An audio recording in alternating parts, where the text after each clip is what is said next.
Donc, si, bien sûr, on veut mémoriser ces valeurs remarquables, et c'est ce qui est important, on doit les mémoriser. Vous avez un petit tableau de 0, on peut dire 0, et ici je peux dire 30, 45, 30, 45, 60, 90, ok, donc ici c'est 180. Donc, si on regarde ce tableau, s'il faut normalement mémoriser, ce serait 643. 643 dans la mesure où vous avez pi sur pi, puis pi, donc pi sur 6, pi sur 4, pi sur 3. Vous avez ici le sinus. Le sinus de pi sur 6 qui est vraiment de 30 degrés, c'est 1,5. Et vous avez ici le cosinus. Le cosinus de 60. N'oubliez pas que j'avais dit que alpha plus bêta égale 90, donc sin alpha est égal à cos bêta, et cos alpha est égal à sin bêta. Donc, vous pouvez mettre 1,5 ici, pour cosinus. Au milieu, c'est 45, 45, donc ils ont le même cosinus, le même sinus, pi sur 4. Et, ici, vous avez radical de 3 sur 2, parce que, en fait, le sinus de sinus de 30, et ici vous avez cosinus de 30, mais sinus de 30 est égal à cos 60, et le cosinus de 30 est égal au sinus 60.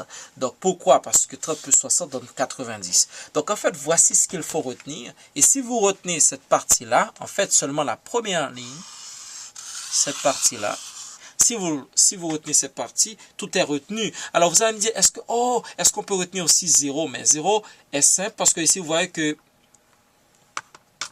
le sinus n'existe pas sur la ligne verticale. Donc le sinus ici est égal à 0. Donc le cos 0 est égal à quoi? Cos 0 est égal à 1, mais sin 0 est égal à 0. Et c'est la même chose qui va se passer. C'est la même chose qui va se passer au niveau du 180 degrés, sauf qu'il faut faire attention parce que là, le cosinus est négatif. Donc, on a moins 1. Le cos 180, cos de 180, donc est égal à moins 1. Si on le fait dans la ligne verticale, le sinus, ici, dans le deuxième cadran, le sinus est positif, donc plus 1. Sin pi sur 2, le cos est égal à 0. Donc, sin pi sur 2, c'est plus 1.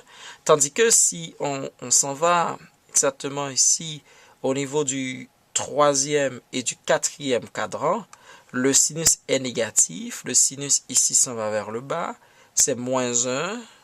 Sin 270 sur 3 pi sur 2, c'est moins 1. Tandis que le cosinus est 0.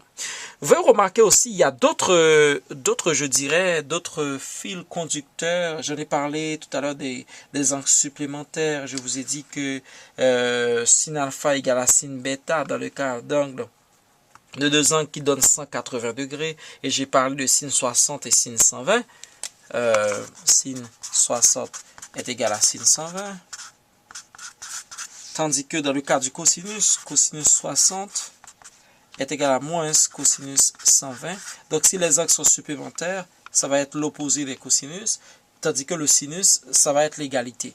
Mais il y a quelque chose encore très important à remarquer, c'est que si il y a une distance de 180 degrés entre deux angles. Alors, comment vous le faire comprendre? On va prendre 30 et 210. C'est-à-dire que pour aller vers 210, je dois ajouter 180 degrés. Et vous pouvez voir exactement qu'il y a une certaine réflexion, je dirais. Bon, ok, parlons de 180 degrés. Bon, disons que ça fait 180 degrés entre 30 et 210. Vous pouvez voir que le sinus et le cosinus de 30, c'est l'opposé de sinus et de cosinus de 210. De telle sorte que le sinus de 30 degrés, c'est 1,5. Le sinus de 210, moins 1,5. Le cosinus de 30 degrés, qu'on a ici radical de 3 sur 2, racine de 3 sur 2. Parce que ici, on a cosinus de 210. On monte, on fait une projection vers l'horizontale. C'est moins radical de 3 sur 2. Autrement dit,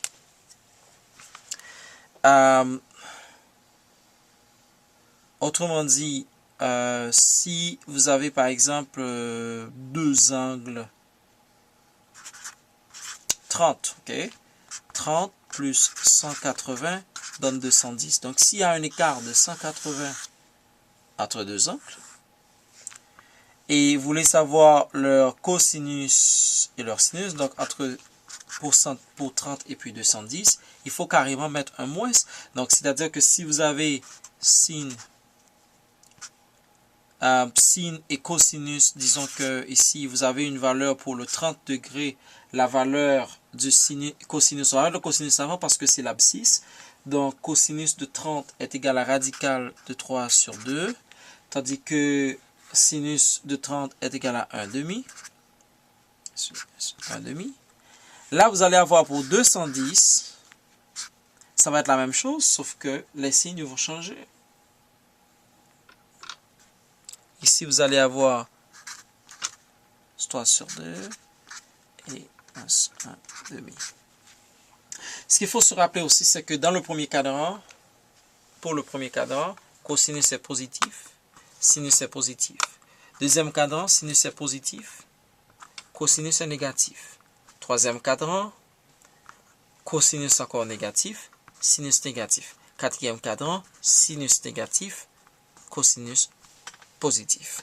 Donc, il faut faire très attention quand on fait, surtout quand on fait des angles comme 0, 90 degrés, 180, 270 et 360 pour savoir quels sont les signes de ces valeurs-là. Et n'oubliez pas, la tangente, en fait, c'est le sinus. Tangente, encore, c'est tangente de l'angle alpha, c'est sin de l'angle alpha sur cosinus de l'angle alpha. Donc, une fois que vous savez exactement le sinus ici, vous allez trouver le cosinus et vous allez combiner ces deux-là pour trouver exactement la tangente de l'angle. Là, il faut se poser la question, comment on va faire ça, ces fonctions, quand ça se trouve dans un plan cartésien. Remarquez ici que j'avais eu mon cercle trigonométrique ici. Si vous le coupez en deux comme ça, vous voyez, ça fait ça. Donc, c'est-à-dire dans un plan cartésien, vous allez avoir ces valeurs périodiques-là qui va bien sûr commencer. Si vous voulez commencer par exemple, ici vous dites que bon, ça c'est 0. Vous dites c'est pi sur 2. Donc ça va être pi.